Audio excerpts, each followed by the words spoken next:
بسم اللہ الرحمن الرحیم۔ سالار دین صلی اللہ علیہ وآلہ وسلم کے آخری اقدامات۔ سامعین، فتح مکہ کے بعد سرزمین حرمین پر اللہ تعالیٰ کے دین حق کا غلبہ اور حکمرانی قائم ہو گئی، اور گروہ در گروہ اسلام کے حلقۂ بگوش ہونے لگے اور دعوت حق انسانیت تک پہنچا دی گئی۔ تو حضور صلی اللہ علیہ وآلہ وسلم کا مشن پورا ہو گیا، تاہم جہاد زندگی آخری لمحات تک جاری رہا اور سپہ سالار کی حیثیت سے امت کے لیے مسالے نکوش مہیا کرتے رہے، جن میں سے نمبر 1، بڑی طاقت سے ٹکراؤ کی تمہید۔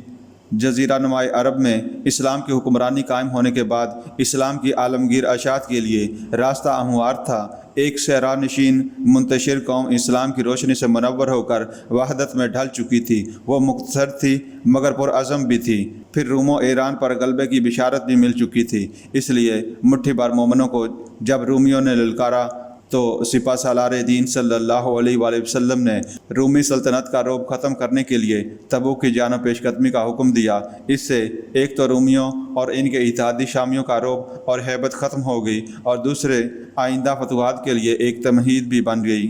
قومیت کے غرور اور خاندانی برتری کا خاتمہ۔ شام کی جانب ہی سے رومیوں کے گماشتے ایک اور خطرہ پیدا کر رہے تھے۔ مان کے قرب و جوار میں متا کے مقام پر رومی گماشتوں اور مجاہدین اسلام کے درمیان ایک معرکہ قائم ہو چکا تھا، جس میں مٹھی بھر سرفروشوں نے رومیوں کے دانت کھٹے کر دیے تھے، اور حضرت خالد بن ولید رضی اللہ تعالیٰ عنہ کی جنگی چال نے انہیں دشت زدہ کر دیا تھا۔ حضرت زید رضی اللہ تعالیٰ عنہ کے بیٹے اسامہ رضی اللہ تعالیٰ عنہ کی قیادت میں لشکر روانہ کر کے ایک تو آپ صلی اللہ علیہ وآلہ وسلم نے رومیوں کو مرعوب کرنے کا سامان کیا، اور دوسری طرف آئندہ فتوحات کے دوران محض اہلیت اور ہنرمندی کو معیار بنائے رکھنے کے لیے قومی غرور اور خاندانی برتری کا بھی خاتمہ کر دیا۔ ایک آزاد کردہ غلام کے بیٹے کی سپہ سالاری میں بڑے بڑے صحابہ اکرام رضی اللہ تعالیٰ عنہ جہاد فی سبیل اللہ میں نکل رہے تھے۔ غیر فانی اصول۔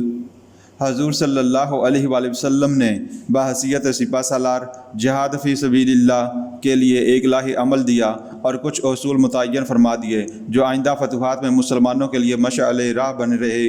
مادی وسائل و اسباب کو کام میں لانا مگر بھروسہ صرف اللہ تعالیٰ کی ذات پر کرنا، دشمن سے انتقام کے بجائے اس سے عادلانہ برتاؤ، ہر معاملے میں اعتدال کی راہ پر چلنا، ضعیفوں اور امن پسندوں سے تعرض نہ کرنا، شرافت پر کاربند رہنا مگر مومن کی بصیرت اور جرأت سے کام لینا۔ فاتحین کے لیے پہلی بار یہ بلند اصول واضح کرنے کا کام سپہ سالار نے کیا، جو ہادی برحق اور رحمت للعالمین صلی اللہ علیہ وآلہ وسلم بھی تھے۔